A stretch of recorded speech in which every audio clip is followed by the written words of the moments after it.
Elmer Pals, Buhay Switzerland po. Natandaan niyo po ba na galing po ako sa restaurant at na pinadalhan po ako ng aking kaibigan na patikman ko. Diba dalawang hiwa po yon? Sa akin yung isa at itinabi ko yung isa para kay Commander para matikman din po niya. At alam niyo po ba, habang tapos na po akong kumain, nagpahinga ako at nag-edit ng mga videos ko at maya-maya nagutom ako. Wala pang 10 minutes. Kaya ito, nagsaing po tayo at resbakan natin ang bigas. Ito ang tinatawag na tatak Pinoy. Hindi pwede kung walang kanin, lalo na ako. Bahala na't magdildil ako ng asin kahit ano pa man dyan, basta wag lang po yung bigas mawala. Malaking bagay po sa akin talaga.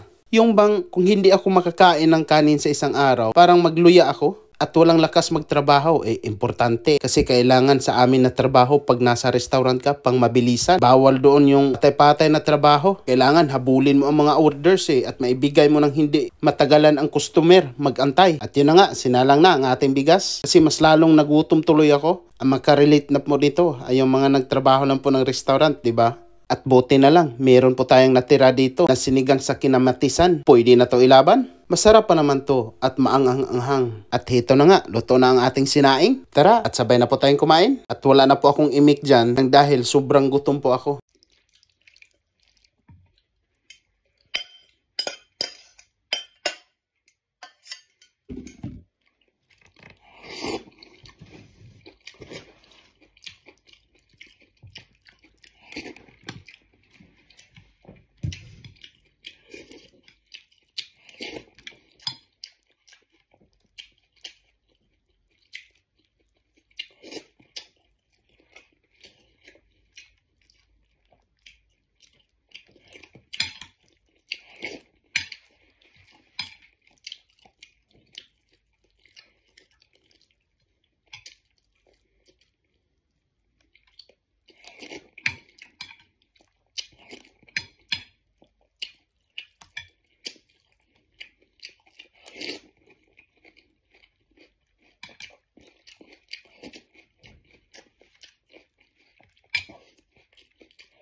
Yan na nga guys, at lamutakin muna natin ito. Maraming salamat po sa inyo lahat dyan. Lalong-lalo na po sa aking mga followers and viewers. At mga silent viewers na din sa pagsuporta kay Elmer Pals Buhay Switzerland. Hanggat sa muli, and God bless everyone.